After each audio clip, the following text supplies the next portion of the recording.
Hi ಓಂ ನಮೋ ಭಗವತಿ ವಾಸುದೇವಾಯ ನಮಃ. ನಾನು ನಿಮ್ಮ ಗಿರೀಶ್ ಪೆರಡಕ. ಇವತ್ತೊಂದು ಎಲ್ಲರಿಗೂ ವರಮಹಾಲಕ್ಷ್ಮಿ ಹಬ್ಬದ ಶುಭಾಶಯಗಳೊಂದಿಗೆ ಹೇಳುತ್ತಾ ಹೊಸದೊಂದು ಟಾಪಿಕನ್ನು ನಾನು ಹೇಳ್ತಾ ಇದ್ದೀನಿ. ಅದಂತ ಹೇಳಿದರೆ, ಈಗದ ಟ್ರೆಂಡಿಗೋಸ್ಕರ ಸೂಟೇಬಲ್ ಆದ ಒಂದು ಟಾಪಿಕ್ ಆಗಿರುತ್ತದೆ. ಅದು ಏನಂತ ಹೇಳಿದ್ರೆ, ಈಗ ನಮ್ಮ ತನವನ್ನು ನಾವು ಭಾರತೀಯ ಸಂಸ್ಕೃತಿಯನ್ನು ನಾವು ಕಳ್ಕೊಂಡಿದ್ದೇವೆ ಅಂತೇಳಿ ಹೇಳುತ್ತಾ, ವಿಷಾದದೊಂದಿಗೆ ಹೇಳ್ತಾ, ಇವತ್ತು ವರಲಕ್ಷ್ಮಿ ಹಬ್ಬದೊಂದಿಗೆ ಅಂದರೆ ಮಹಿಳೆಯರ ಒಂದಿಗೆ ಹೆಣ್ಣು ಮಕ್ಕಳ ಮತ್ತು ಅಮ್ಮಂದಿರ ಮಾತೆಯರ ಒಂದು ಹಬ್ಬ ಆಗಿದೆ ವರಲಕ್ಷ್ಮಿ ವೃತ್ತ. ಹಾಗಾಗಿ ನನ್ನ ಟಾಪಿಕ್ನ ವಿಷಯ ಅಂತ ಹೇಳಿದ್ರೆ ಉದ್ಯೋಗಂ ಪುರುಷ ಲಕ್ಷಣಂ. ಅಂದರೆ ಉದ್ಯೋಗ ಎನ್ನುವುದು ಪುರುಷರಿಗೆ ಸೂಕ್ತವಾದ ಒಂದು ಟಾಪಿಕ್ ಆಗಿದೆ ಅಂತ. ಈಗದಲ್ಲ, ಇದು ಪುರಾತನ ಕಾಲದಲ್ಲಿ ಭಗವದ್ಗೀತೆಯಲ್ಲಿ ಎಲ್ಲ ಕಡೆ ಇದೆ ಇದು ಟಾಪಿಕ್. ಅದೀಗ ಕಾಲಕ್ರಮೇಣವಾಗಿ ಚೇಂಜ್ ಆಗಿದೆ ಆಲ್ರೆಡಿ. ಆಗ್ತಾ ಇದೆಯಲ್ಲ, ಆಗಿದೆ ಆಲ್ರೆಡಿ. ಅಂದರೆ ಮಹಿಳೆಯರು, ಅಮ್ಮಂದಿರು, ಸ್ಪೆಷಲಾಗಿ ನಾನು ಮಹಿಳೆಯರಿಗಿಂತಲೂ ನಾನು ಅಮ್ಮಂದಿರು ಅಂತ ಹೇಳ್ತಾ ಇದ್ದೀನಿ. ಯಾಕಂತೇಳಿದ್ರೆ ಅದರಲ್ಲಿ ತುಂಬ ಅವರಿಗೆ ಜವಾಬ್ದಾರಿಗಳಿರ್ತದೆ ಅಮ್ಮ ಅಂತ ಎನಿಸ್ಕೊಂಡ ತಕ್ಷಣ. ಅದು ಏನು ಅಂತ ಹೇಳಿ ನೋಡುವ. ಉದ್ಯೋಗಂ ಪುರುಷ ಲಕ್ಷಣಂ. ಯಾವಾಗಲೂ ಹೊರಗಡೆ ಹೋಗಿ ದುಡಿಯುವುದು ಪುರುಷನೇ ಆಗಿರಬೇಕು. ಇದು ನಾನು ಹೇಳಿದಲ್ಲ, ಶಾಸ್ತ್ರಗಳ ಪ್ರಕಾರ, ಅಂದರೆ ಭಾರತೀಯ ಶಾಸ್ತ್ರಗಳ ಪ್ರಕಾರ. ಈಗ ನಾವು ಮಹಿಳೆಯರು, ಗಂಡಸರು, ಹೆಂಗಸರು ಎಲ್ಲ ದುಡಿದು ಯಾಗೋಸ್ಕರ ಡಾಟಾ ಅನಾಲಿಸಿಸ್. ನಿಮಗೆ ಒಂದು ಒಂದು ಒಂದು ಭ್ರಮೆ ಆಗಿದೆ. ಎಲ್ಲರೂ ದುಡ್ಡು ಹಣ ಸಂಪಾದನೆ ಮಾಡಿದರೆ ಹೈಯೆಸ್ಟ್ ಹಣ ಇದ್ದರೆ ಅದೊಂದು ಸಾಧನೆ ಅಂತ. ಜಗತ್ತಿನಲ್ಲಿ ಅಂಥ ಮೂರ್ಖಯೇ ಇಲ್ಲ ಆ ಥರ ತಿಳ್ಕೊಂಡವರು, ಮಹಿಳೆಯರು ಅಷ್ಟೇ. ಈಗ ನಮಗೇನಾಗಿದೆ ಅಂತಂದರೆ ಡಾಟಾಕ್ಕೋಸ್ಕರ ಮಹಿಳೆಯರು ಇಷ್ಟು ಟಾಪಿಕಲ್ಲಿ ಮುಂದಿದ್ದಾರೆ ಮುಂದೆ ಎಲ್ಲಿದ್ದಾರೆ ಗೊತ್ತಿಲ್ಲ. ಅವರ ಫ್ಯಾಮಿಲಿಯಲ್ಲೆಲ್ಲ ಅಂತ ಮುಂದೆ ಇದ್ದ ಫ್ಯಾಮಿಲಿಯವರೆಲ್ಲ ಮಕ್ಕಳೆಲ್ಲ ಏನೇನೋ ಮಾಡಿ ಕ್ರಿಮಿನಲ್ ಆ್ಯಕ್ಟಿವಿಟೀಸಲ್ಲೇ ಇರ್ತಾರೆ. ಆ ಥರ ಯಾರು ಮಹಿಳೆಯರು ಮುಂದೆ ಇದ್ದಾರೆ, ಒಳ್ಳೆ ಕೋಟಿಗಟ್ಟಲೆ ಹಣ ಸಂಪಾದನೆ ಮಾಡಿದ್ದಾರೆ, ಅಂಥವರ ಮಕ್ಕಳೆಲ್ಲ ಕ್ರಿಮಿನಲ್ ಆ್ಯಕ್ಟಿವಿಟೀಸಲ್ಲಿ ಇದ್ದಾರೆ. ಯಾಕಂತೇಳಿದ್ರೆ ಅಮ್ಮನ ಒಂದು ಕರ್ತವ್ಯ ಉಂಟಲ್ಲ, ಅದನ್ನು ಈಗದ ಮಹಿಳೆಯರು ಬಿಟ್ಟು ಬೇರೆ ಪುರುಷರಿಗೆ ಟಾರ್ಚರ್ ಕೊಡಲಿಕ್ಕೆ, ಅಂದರೆ ಸರಿಸಮಾನ ಆಗಲಿಕ್ಕೆ ಹೋಗಿದ್ದಾರೆ ಅಂತೇಳಿ ನನಗೊಂದು ಹೇಳ್ತಾ ಇದ್ದೀನಿ. ನಮಗೆ ಅನಿಸ್ಬೋದು ಈ ಟಾಪ್ ಪ್ರಕಾರ. ಅದಕ್ಕೇನಂತ ಹೇಳಿದ್ರೆ ಉದ್ಯೋಗಂ ಪುರುಷ ಲಕ್ಷಣಂ. ಮನೆಯಿಂದ ಹೊರಗಡೆ ಹೋಗಬೇಕು, ಗಂಡಸು ಹೋಗಲೇಬೇಕು. ಇದು ನಾನು ಹೇಳಿದ ಪ್ರಕಾರ ಅಲ್ಲ, ಭಗವದ್ಗೀತೆಯಲ್ಲಿ ದೇವರ ಒಂದು ಪ್ರಕಾರ, ಅಂದರೆ ಎಲ್ಲ ಶಾಸ್ತ್ರಗಳ ಪ್ರಕಾರ ಉದ್ಯೋಗ ಎನ್ನುವುದು ಮನೆಯಿಂದ ಹೊರಗಡೆ ಹೋಗುವುದು ಪುರುಷನಿಗೆ ಸೂಕ್ತವಾದದ್ದು.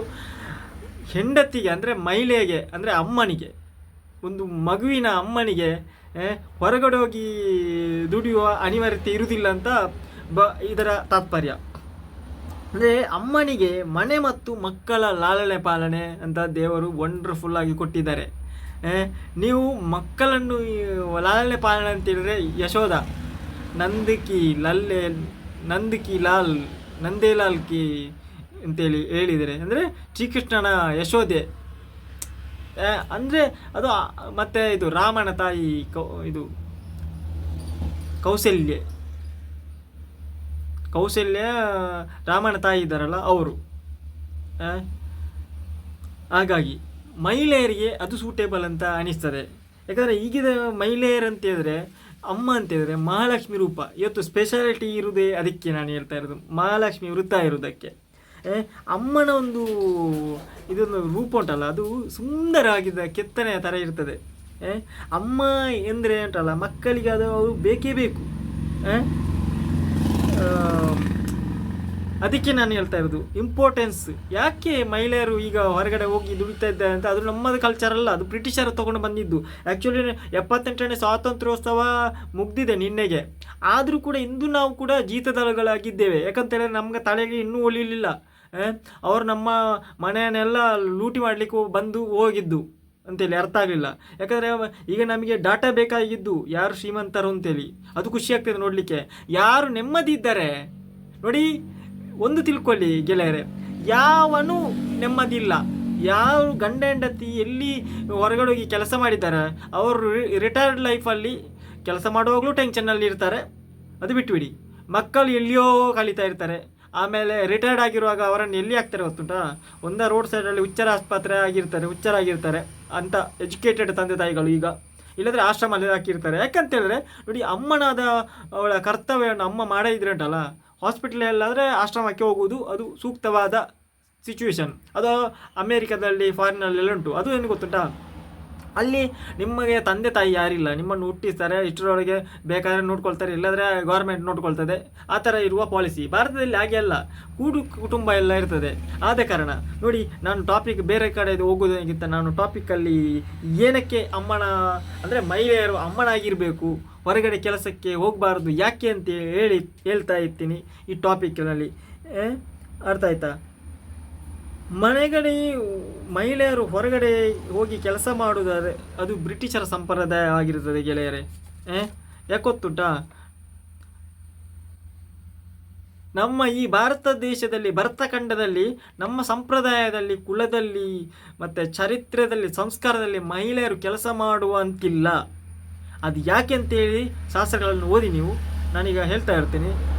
ಆದರೆ ಮಹಿಳೆಯರು ಮನೆ ಹೊರಗಡೆ ಹೋಗಿ ಈಗ ಅಮ್ಮ ಕೆಲಸ ಮಾಡ್ತಿದ್ದಾರೆ. ಇಡೀ ನಮ್ಮ ಈಗಿನ ಸಮುದಾಯ ಆದಾಯದ ಡಾಟಾದಲ್ಲಿ ಮಾತ್ರ ನಂಬಿಕೆ ಇಟ್ಟಿದೆ. ನಾವು ನಮ್ಮ ಮಹಿಳೆಯರು ಅಂದರೆ ಇದ್ದಾರಲ್ಲ, ಅವರು ಮನೆ ಬಿಟ್ಟು ಸುತ್ತುತ್ತಾ ಇದ್ದಾರೆ ಹೊರಗಡೆ. ಯಾಕಂದರೆ ಮನೆಯಲ್ಲಿ ಈಗ ಅಮ್ಮನೇ ಇಲ್ಲ. ಹಾಗಾಗಿ ಈಗಿನ ಎಲ್ಲ ಕುಲ ನಾಶ ಆಗೋದಕ್ಕೆ, ಸಂಸ್ಕೃತಿಗೆ, ಆತ್ಮಹತ್ಯೆ ಆಗಲಿಕ್ಕೆ, ಸಣ್ಣ ಮಕ್ಕಳು ಈಗ ಆತ್ಮಹತ್ಯೆ ಜಾಸ್ತಿ ಅಲ್ಲ ಆಗಲಿಕ್ಕೆ ಕಾರಣ, ಮತ್ತು ಡಿಪ್ರೆಷನ್ಗೆ ಕಾರಣ ಎಲ್ಲದಕ್ಕೂ ಇದೆ. ಅಮ್ಮನಾಗಿಲ್ಲ, ಹೊರಗಡೆ ದುಡಿಲಿಕ್ಕೆ ಹೋಗ್ತಾ ಇದ್ದಾರೆ, ಅಮ್ಮ ಇಲ್ಲದೆ ಆತ್ಮಹತ್ಯೆ ಮಾಡಿಕೊಳ್ತಾ ಇದ್ದಾರೆ ಸಣ್ಣ ಮಕ್ಕಳು. ಯಾಕಂದರೆ ಇದರ ಮನೆಯಲ್ಲಿ ಯಾರು ಇಲ್ಲ. ಮಕ್ಕಳನ್ನು ಲಾಲನೆ ಮಾಡೋದು ಅಮ್ಮನ ಕರ್ತವ್ಯ ಆಗಿದ್ದ ಕಾರಣ ಅಮ್ಮ ಕರ್ತವ್ಯವನ್ನು ಮರೆತು ಬಿಟ್ಟಿದ್ದಾರೆ, ಪೈಪೋಟಿಗೆ ನಿಂತಿದ್ದಾರೆ ಈಗದ ಅಮ್ಮ. ಅದು ಏನಕ್ಕೆ ಪೈಪೋಟಿ ನನಗೆ ಸಹ ಗೊತ್ತಿಲ್ಲ. ಹೇಳಿದ್ದು ಪೈಪೋಟಿ ಮಾಡಿ ಇಷ್ಟರೊಳಗೆ ಏನು ಸಾಧನೆಯೂ ಮಾಡಲಿಲ್ಲ.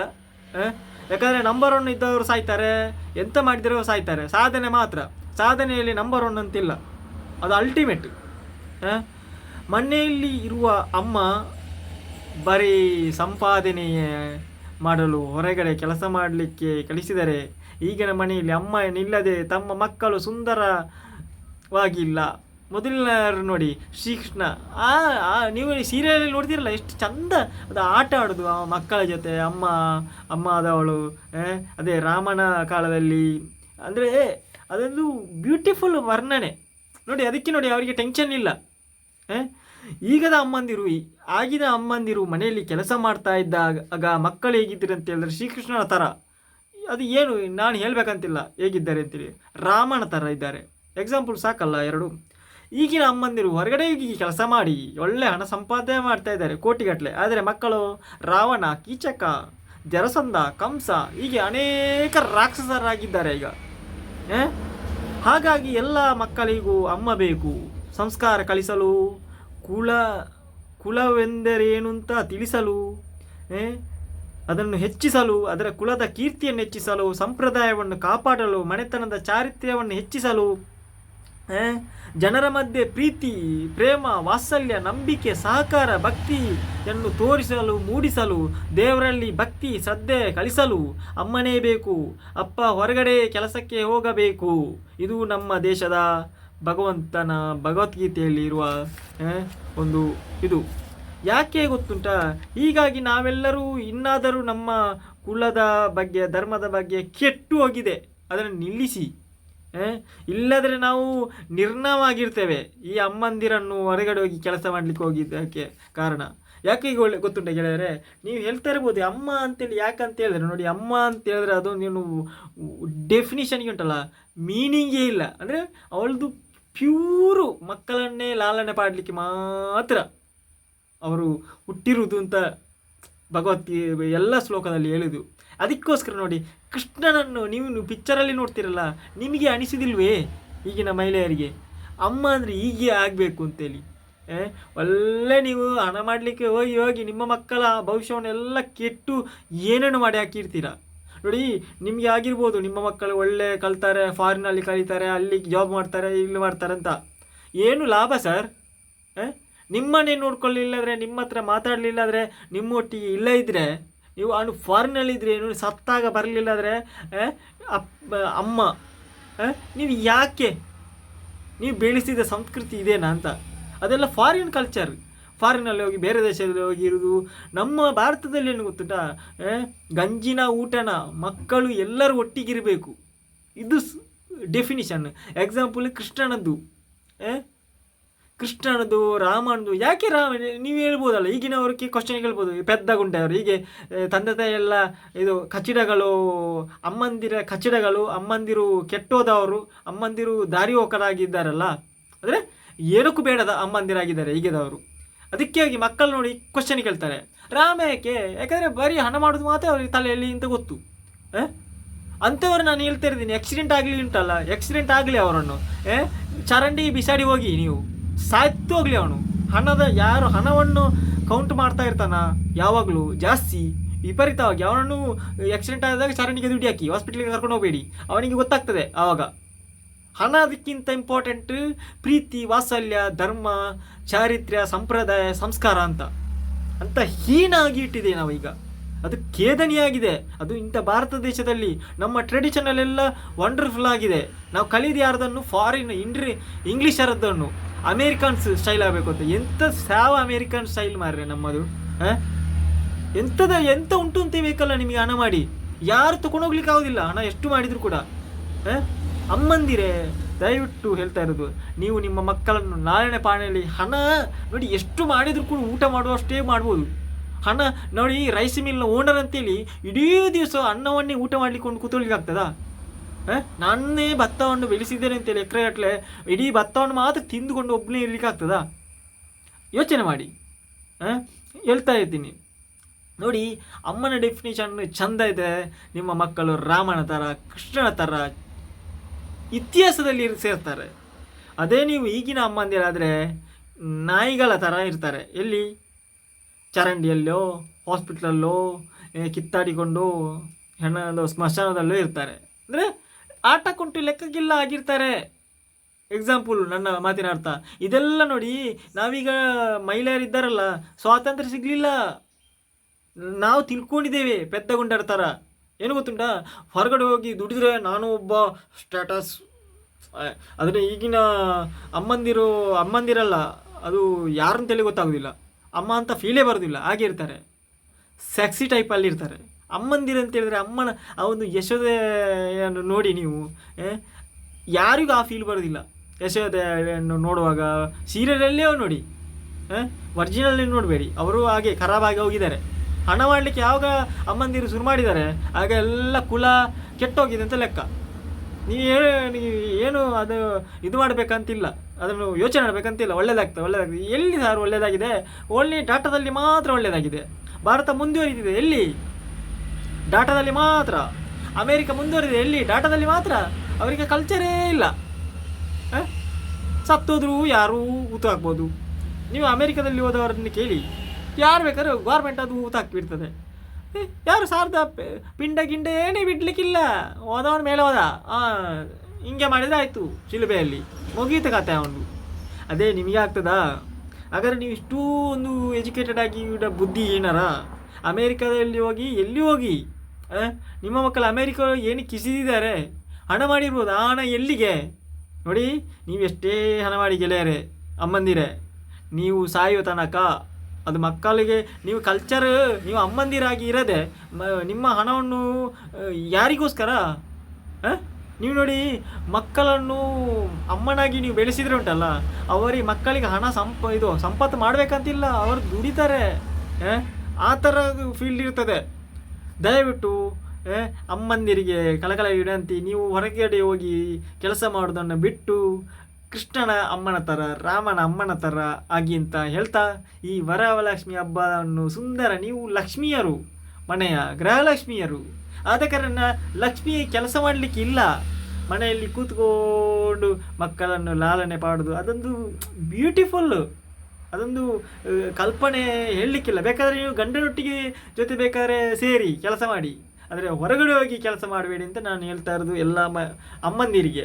ಯಾಕಂದರೆ ನಾನು ಅಮ್ಮಂದಿರಂತ ಹೇಳ್ತಾ ಇರೋದು. ಮಹಿಳೆಯರು ನೋಡಿ, ಮಹಿಳೆಯರು ಯಾರು ಬೇಕಾದ್ರೆ ಮಹಿಳೆಯರಾಗ್ಬೋದು, ತುಂಬ ಜನ ಮಹಿಳೆಯರು. ಆದರೆ ಅಮ್ಮಂದಿರಾಗಬೇಕಾದ್ರೆ ಅಂಥ ಒಂದು ಶ್ರದ್ಧೆ, ಭಕ್ತಿ, ನಿಷ್ಠೆ, ಒಂದು ಪ್ರೀತಿ ಅದೇನು ಇಲ್ಲ, ಕೌಂಟೇ ಲೆಸ್.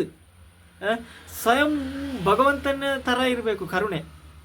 ಅಂದರೆ ಮಕ್ಕಳು ಆಟ ಆಡೋದನ್ನು ಅದನ್ನು ನೋಡು ಎಂಜಾಯ್ ಮಾಡೋದು, ಅದು ಏನು ಹೇಳೋದು, ಅಮ್ಮಂದಿರಾದವರಿಗೆ ಗೊತ್ತುಂಟು ನೋಡಿ. ಅದಕ್ಕೆ ನೀವು ಆ ಫೀಲನ್ನು ಎಂಜಾಯ್ ಮಾಡಿ ನೋಡಿ. ಕಷ್ಟ ಎಲ್ಲಿವರೆಗೆ ಇರ್ತದೆ ಗೊತ್ತುಂಟ, ಸಾಯೋವರೆಗೆ ಕಷ್ಟ ಇರ್ತದೆ ಗೆಳೆಯರೆ. ಅದನ್ನು ಮೀರಿಸಿದವರು ಯಾರೂ ಇಲ್ಲ ಕಷ್ಟವನ್ನು ನೋಡಿ. ಅದಕ್ಕೆ ಎಕ್ಸಾಂಪಲು ಯಾರ ಮನೆಯಲ್ಲಿ ಸಂಪ್ರದಾಯ ಎಲ್ಲ ಇದೆ ಅಂತ ಹೇಳಿದರೆ ರಿಲಯನ್ಸ್ನವನು ಎಕ್ಸಾಂಪಲ್. ನಿಮ್ಮ ಲೆಕ್ಕದಲ್ಲಿ, ಈಗಿನವರ ಲೆಕ್ಕದಲ್ಲಿ ಹೇಳ್ಬೋದು, ರಿಲಯನ್ಸ್ನವನು ಅವನ ಹೆಂಡತಿ ಕೆಲಸ ಮಾಡ್ತಿದ್ದಾರೆ ಗೆಳೆಯರೆ. ಯಾರ ಶ್ರೀಮಂತರು ಇದ್ದಾರೆ, ಜಗತ್ತಿನ ಕುಬೇರರು, ಅವರ ಹೆಂಡತಿಯರು ಕೆಲಸನೇ ಮಾಡೋದಿಲ್ಲ. ಫಾರಿನದ್ದು ಬಿಟ್ಟು ಬಿಡಿ, ನಾವು ಇಂಡಿಯಾದ ಹೇಳ್ತಾ ಇರೋದು. ಅದಾನಿ ಅವನ ಹೆಂಡತಿಯನ್ನು ಹೆಸರು ಗೊತ್ತುಂಟು ನಿಮಗೆ, ಕೆಲಸ ಮಾಡಿದ್ದು ನೋಡಿದ್ದೀರಾ? ರಿಲಯನ್ಸ್ನವನ ಹೆಂಡತಿ ಕೆಲಸ ಮಾಡಿದ್ದು ನೋಡಿದ್ದೀರಾ? ಈಗ ಇಲ್ಲ, ಅವರು ಇದ್ದಾರೆ ಅಷ್ಟೇ. ಯಾರ್ದು ಟಾಟಾ ಬಿರ್ಲಾದವ್ರದ್ದು ಹೆಂಡತಿಯವರು ಕೆಲಸ ಮಾಡಿದ್ದು ನೋಡಿದ್ದೀರಾ? ನೋಡಿ, ಎಲ್ಲಿ ಮಹಿಳೆಯರು ಅಮ್ಮಂದಿರು ಮಕ್ಕಳನ್ನು ಲಾಲನೆ ಮಾಡ್ತಾ ಇರ್ತಾರೆ, ಕೆಲಸಕ್ಕೆ ಹೊರಗಡೆ ಹೋಗದೆ ಇರ್ತಾರೆ, ಕೆಲಸ ಮಾಡೋದಿಲ್ಲ, ಅವ್ರು ನೋಡಿ ದಿನದಿಂದ ದಿನಕ್ಕೆ ರಿಚ್ ಆಗಿದ್ದೇ ಹೊರತು ಬಡವರೇ ಆಗಲಿಲ್ಲ. ಎಕ್ಸಾಂಪಲ್ ರಿಲಯನ್ಸ್ನಲ್ಲಿ ಮನೆಯಲ್ಲಿ ನೋಡಿ, ಅಮ್ಮಂದಿರು ಮಕ್ಕಳಿಗೆ ಎಂಥ ಸಂಸ್ಕಾರ ಕೊಟ್ಟಿದ್ದಾರೆ ಗೊತ್ತುಂಟಾ? ನೋಡಿ, ರಿಲಯನ್ಸ್ ಓನರು ತನ್ನ ಮಗನ ಮದುವೆಗೆ ಅವನೇ ಸುದ್ದು ಬಡಿಸ್ತಾ ಇರ್ತಾನೆ ಗೆಸ್ಟ್ಗಳಿಗೆ. ನೋಡಿ, 10 ಜನಕ್ಕೆ ನೀವು ಕೇಳ್ಬೋದು, 10 ಜನಕ್ಕೆ ಬಡಿಸಿ ನೋಡಿ. ಅಷ್ಟು ಕುಬೇರನ ಹತ್ರ ಎಷ್ಟು ಜನ ಇರ್ತಾರೆ ಕೆಲಸಕ್ಕೆ, ಅವನ 10 ಜನಕ್ಕೆ ಯಾಕೆ ಬಡಿಸಬೇಕು? ಅದೊಂದು ಬಾಂಡಿಂಗ್, ಅಮ್ಮ ಕಳಿಸಿದ ಒಂದು ಇದು ಪ್ರೀತಿ. ಅಂದರೆ ಎಷ್ಟೇ ದುಡ್ಡಿರಲಿ ಗೆಳೆಯರೆ, ನೋಡಿ ನಾವು ನಮ್ಮ ತಾಣವನ್ನು ಬಿಟ್ಟು ಹಣವನ್ನು ಗಳಿಸಿ ಆ ಸ್ಟಂಟಲ್ಲಿ ಇದ್ರುಂಟಲ್ಲ, ಒಂದು ದಿನ ಯಾರೂ ಇರುವುದಿಲ್ಲ ನೋಡಿ. ಒಂಟಿಯಾದೆ ನಾನು ಈ ಜಗದಲ್ಲಿ ಎಲ್ಲರೂ ಒಂಟಿಯಾಗಿ ಇರೋದು, ನೀವು ತಿಳ್ಕೊಂಡಿರ್ತೀರ.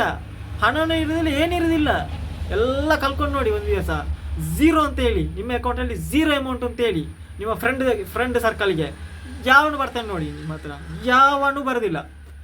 ಇದೇ ಎಕ್ಸಾಂಪಲ್. ಅದಕ್ಕಾಗಿ ದಯವಿಟ್ಟು ಅಮ್ಮಂದಿರು ಎಂದೆಂದಿಗೂ ನಾವು ಭಾರತದಲ್ಲಿ ಇರುವ ಕಾರಣ ಅಮ್ಮಂದಿರಾಗಿ ಹೊರಗಡೆಯಿಂದ ದುಡಿಯುವುದು ಜಾಸ್ತಿ, ಮನೆಯಲ್ಲಿ ಮಕ್ಕಳನ್ನು ಲಾಲನೆ ಮಾಡುವ ಯಾಕಂತ ಹೇಳಿದ್ರೆ ಗಂಡಂದಿರು ಹೊರಗಡೆ ಹೋಗಿ ದುಡಿದು ಬರುವಾಗ ಸಂಜೆ ರುಚಿಯಾದ ಆರೋಗ್ಯಕರವಾದ ಮೃಷ್ಟಾನ್ನ ಭೋಜನ, ಅಂದರೆ ಅದು ಅಮೃತಕ್ಕೆ ಸಮನಾಗಿ ಇರಬೇಕು. ಹೆಂಡತಿ ಮಾಡಿದ್ದು, ಮಕ್ಕಳ ತಾಯಿ ಮಾಡಿದ್ದು, ಅಂದರೆ ಗಂಡ ಮಕ್ಕಳಿಗೆ ಮಾಡಿದ್ದು ಎಲ್ಲ ಅಮೃತದಂತಿರ್ತದೆ. ಅದೇ ನೀವು ಹೊರಗಡೆ ಹೋಗಿ ಕಸ ಥರ ಇರ್ತಾರೆ, ಎಂತೆಂತ ಮಾಡ್ತಾರೆ ಅವರಿಗೆ ಗೊತ್ತು. ಮಹಿಳೆಯರು ಅವರ ಅಮ್ಮಂದಿರು ಅಂತ ಹೇಳೋದಿಲ್ಲ. ನಾನು ಯಾರನ್ನು ಅಮ್ಮಂದಿರು ಅಂತ ಹೇಳೋದು ಅಂತ ಹೇಳಿದ್ರೆ, ಯಾರು ಮನೆಯಲ್ಲಿ ಹೊರಗಡೆ ಕೆಲಸ ಮಾಡದೆ ಮನೆಯಲ್ಲಿ ಮಕ್ಕಳನ್ನು ಚೆನ್ನಾಗಿ ನೋಡ್ಕೊಳ್ತಾರೆ, ಪ್ರೀತಿ, ಕರುಣೆ, ಸಂಸ್ಕಾರ, ಕುಲದ ಬಗ್ಗೆ ಮಹತ್ವ, ದೇವರ ಬಗ್ಗೆ ಜ್ಞಾನ, ಅಂಥವರಿಗೆ ಡೌಟೇ ಬರಲಿಕ್ಕಿಲ್ಲ. ಯಾರು ಹೇಗಿದ್ದಾರೆ, ದೇವರಂದ್ರೆ ಏನು, ತಂದೆ ಅಂದರೆ ಏನು, ತಾಯಿ ಅಂದರೆ ಏನು, ನಮ್ಮ ಸಹೋದರರಂತೇನು, ಸಂಬಂಧಿಕರಂದ್ರೆ ಏನು ಅಂತ, ಅದೊಂದು ಬ್ಯೂಟಿಫುಲ್. ಅಮ್ಮನಿಗೆ ಸಲಾಮ್ ಅಂತ ಹೇಳ್ತಾ, ಈ ವರಲಕ್ಷ್ಮಿ ಹಬ್ಬದ ಎಲ್ಲರಿಗೂ ಶುಭಾಶಯನ ಹೇಳ್ತಾ, ಎಲ್ಲರೂ ಉದ್ಯೋಗವನ್ನು ಪುರುಷರಿಗೆ ಅಂದರೆ ಗಂಡಂದರಿಗೆ, ಮಕ್ಕಳಿಗೆ, ಗಂಡು ಮಕ್ಕಳಿಗೆ ಬಿಟ್ಟುಕೊಡಿ. ಮಹಿಳೆಯರು ಅಂದರೆ ಅಮ್ಮಂದಿರು ಎಂದಿಗೂ ಮನೆಯಲ್ಲಿ ಮಕ್ಕಳನ್ನು ಚೆನ್ನಾಗಿ ನೋಡ್ಕೊಳ್ಳಿ ಅಂತ ಹೇಳ್ತಾ, ಆ ಒಂದು ಬ್ಯೂಟಿಫುಲ್ ಅಮ್ಮಂದಿರಾಗಿ ಅಂತ ಹೇಳ್ತಾ ನನ್ನ ಮಾತನ್ನು ಕೊನೆಗೊಳಿಸ್ತಾ ಇದ್ದೀನಿ. ನೆಕ್ಸ್ಟು ಓಂ ನಮೋ ಭಗವತೆ ವಾಸುದೇವಾಯ ನಮಃ, ಜೈ ಶ್ರೀ ಕೃಷ್ಣ ಕಿ ಜೈ ಅಂತ ಹೇಳುತ್ತಾ, ನಾನು ನಿಮ್ಮ ಗಿರೀಶ್ ಪೇರಡಕ ಆಫೀಷಿಯಲ್ನಲ್ಲಿ ನಾನು ನಿಮಗೆ ವಂದನೆಯನ್ನು ಹೇಳ್ತಾ, ಅಮ್ಮಂದಿರು ಮನೆಯಲ್ಲಿ ಇದ್ದು ಅಮ್ಮನ ತನವನ್ನು ನೀವು ಎಂಜಾಯ್ ಮಾಡಿ, ಪುರುಷರನ್ನು ಹೊರಗಡೆ ಕೆಲಸಕ್ಕೆ ಮಾಡಿ. ಯಾಕಂದರೆ ಉದ್ಯೋಗಂ ಪುರುಷ ಲಕ್ಷಣಂ. ಮನೆಯೇ ಯಾಕೆ ಅಂತ ಹೇಳಿದರೆ ಅದಕ್ಕೆ ಕಾರಣ ತಾನೇ ಮಹಿಳೆಯನ್ನು ಅಮ್ಮಂದಿರನ್ನು ಲಕ್ಷ್ಮಿ ಅಂತ ಕರೆಯೋದು. ಒಂದು ಹೆಣ್ಣನ್ನು ಮನೆಗೆ ಬರುವಾಗಲೂ ನೋಡಿ ಒಳ್ಳೆ ಸಂಸ್ಕಾರದಲ್ಲಿ ಲಕ್ಷ್ಮಿಗೆ ಹೋಲಿಸ್ತಾರೆ ಹೆಣ್ಣನ್ನು. ಅದಕ್ಕೆ ಯಾಕಂದರೆ ಲಕ್ಷ್ಮಿ ಹೊರಗಡೆ ಹೋಗಿ ಕೆಲಸ ಮಾಡಲಿಕ್ಕಿಲ್ಲ, ಅಲ್ಲಿ ಕೂತಲ್ಲಿ ಬರ್ತದೆ ಲಕ್ಷ್ಮಿಗೆ. ಶ್ರೀಮನ್ನಾರಾಯಣ ಎಲ್ಲಿ ಹೋಗ್ತಾರೆ ಅಲ್ಲಿ ಇರ್ತಾರೆ, ಅಂದರೆ ಅವರ ಜೊತೆಯಾಗಿರ್ತಾರೆ ಹೊರತು ಬಿಟ್ಟು ಬೇರೆ ಹೋಗೋದಿಲ್ಲ. ಈಗದ ಲಕ್ಷ್ಮಿಗಳು ಬೇರೆ ಕಟ್ಟ ಹೋಗ್ತಾರೆ, ಅದು ಲಕ್ಷ್ಮಿ ಆಗಿರೋದಿಲ್ಲ, ಅಮ್ಮಂದಿರಾಗಿರೋದಿಲ್ಲ, ಓನ್ಲಿ ಮೆಟೀರಿಯಲ್ ಆಗಿರ್ತಾರೆ. ಏನು, ಮಹಿಳೆಯರಾಗಿರ್ತಾರೆ. ಮಹಿಳೆಗೂ ಅಮ್ಮಂದಿರಿಗೂ ಡಿಫರೆನ್ಸ್ ತುಂಬ ಇದೆ ಗೆಳೆಯರೆ. ಹಾಗಾಗಿ ನೀವು ಮಹಿಳೆಯರಿಗಿಂತ ಅಮ್ಮಂದಿರಾಗಿ ನಿಮ್ಮ ಮಕ್ಕಳು ನೋಡಿ, ಅದು ಬ್ಯೂಟಿಫುಲ್. ಮಕ್ಕಳನ್ನು ಅದು ಏನಂತ ಹೇಳೋದು ನಾನು ಹೇಳಲಿಕ್ಕಿಲ್ಲ, ನೀವು ಫ್ರೆಶ್ ಆಗಿ ಎಂಜಾಯ್ ಮಾಡಿ ಅಂತ ಹೇಳ್ತಾ ನನ್ನ ಮಾತನ್ನು ಕೊನೆಗೊಳಿಸ್ತಾ ಇದ್ದೀನಿ. ಜೈ ಶ್ರೀಕೃಷ್ಣ. ನಾನು ನಿಮ್ಮ ಗಿರೀಶ್ ಪೇರಡಕ ಅಫಿಷಿಯಲ್ನಲ್ಲಿ ವಾಚ್ ಮಾಡಿ ನನ್ನನ್ನು ಯೂಟ್ಯೂಬಲ್ಲಿ. ಮತ್ತು ನಟವರ್ ನೃತ್ಯ ಸಂಗೀತ ಅನ್ನೋ ಹೊಸ ಒಂದು ಯೂಟ್ಯೂಬ್ ಚಾನಲ್ ಮಾಡಿದ್ದೇವೆ ನಾವು ನಮ್ಮ ಟೀಮ್ನೊಂದಿಗೆ. ಅದನ್ನು ನೀವು ಎಂಜಾಯ್ ಮಾಡಿ ಅಂತ ಹೇಳ್ತಾ, ಅದರಲ್ಲಿ ಹೊಸ ಕಾರ್ಯಕ್ರಮಗಳ ವಿವರ ಬರ್ತಾ ಇದೆ. ನಾನು ಗಿರೀಶ್ ಪೆರ್ಡಕ್ ಆಫೀಷಿಯಲಲ್ಲಿ ನಾನು ಪರ್ಸನಲ್ ಆಗಿ ನಿಮಗೆ ಕೆಲವು ಟಾಪಿಕ್ ಬಗ್ಗೆ ಮಾತಾಡ್ತೇನೆ. ಅಲ್ಲಿ ನಾನು ಪ್ರೋಗ್ರಾಮ್ ವಾಯ್ಸ್ನಲ್ಲಿ ಮಾತಾಡ್ತೇನೆ, ಪ್ರೋಗ್ರಾಮಲ್ಲಿ. ಯಾಕಂದರೆ ಮಾತಾಡೋದಿಲ್ಲ ನನ್ನ ಪದ್ಯದಲ್ಲಿ, ನನ್ನ ಡ್ಯಾನ್ಸಲ್ಲಿ, ನಮ್ಮ ಟೀಮಿನ ಡ್ಯಾನ್ಸಲ್ಲಿ. ನಾನು ಗ್ರೂಪಲ್ಲಿ ಬರ್ತೇನೆ, ಸಿಂಗಲಲ್ಲಿ ಬರೋದಿಲ್ಲ, ಬರ್ತೇನೆ ಕಮ್ಮಿ. ಪ್ರೋಗ್ರಾಮ್ ಇದ್ದರೆ ಮಾತ್ರ ಅದು ಇರ್ತದೆ ಯಾವಾಗಲೂ. ಇದು ಪರ್ಸನಲ್ ಆಗಿರ್ತದೆ ಅಂತ ಹೇಳ್ತಾ, ಜಯ ಶ್ರೀಕೃಷ್ಣ.